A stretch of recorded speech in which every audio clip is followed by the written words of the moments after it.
They'd waited months for this result, and this morning members of the Yes campaign waited a little longer as the last few thousand votes were counted. And just moments after the results were revealed, Sir Richard Leese shared his feelings with Channel N. Richard, can we just get your reaction to the results? Very, very disappointed. It does mean that we've lost the opportunity to get the changes in public transport I think we need. It's clearly a very decisive result, and I said previously that I would respect the views of the electorate, and I will respect the views of the electorate. The issues haven't gone away. We still have issues of congestion, we still have issues of poor air quality, we still have issues of poor public transport.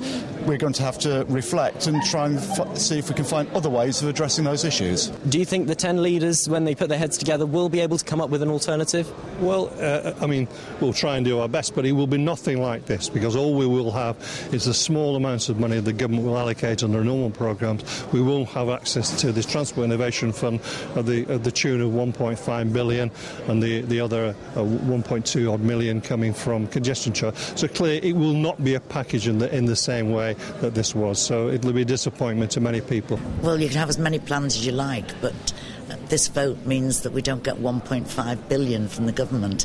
So it doesn't matter how many plans you've got, if you haven't got the money to carry them out, that's the problem.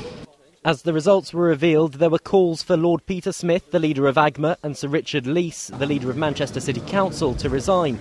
Both have been staunch supporters of the scheme right from the very beginning.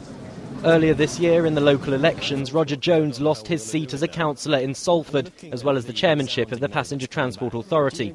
So does he have any regrets about the price he paid for supporting the bid? Well, not personally. I'm sure other people may regret it, but I don't, because I suppose what I was trying to do was get all the money for Manchester and, being blunt, leaving all the other cities in England with nothing. That's what would have happened had we said yes. But the people said it was a price too high to pay, so you just have to accept the public verdict and move on. But we are giving back the government £1,500 million that we won't see again, and I think that's terrible. Right from the start, I thought it was a great scheme, I really did. Bitterly disappointed, but we could see the writing on the wall. I've been going around talking to people at luncheon clubs and that, and you get the feel sort of thing. But, there we go. Number of no votes, 83,000. 83,105. While the mood in the Yes camp was decidedly downbeat, there were some who remained defiant.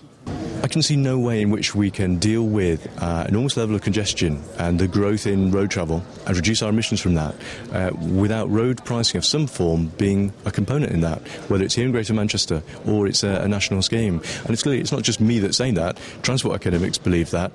Our politicians believe that. We have to remember that a majority of our MPs and councillors all backed this plan. And much as we as individuals might think, well, I don't like the idea of that personally, if we're to rise to the challenge that we're faced with, I think, unfortunately, road pricing is almost inevitable.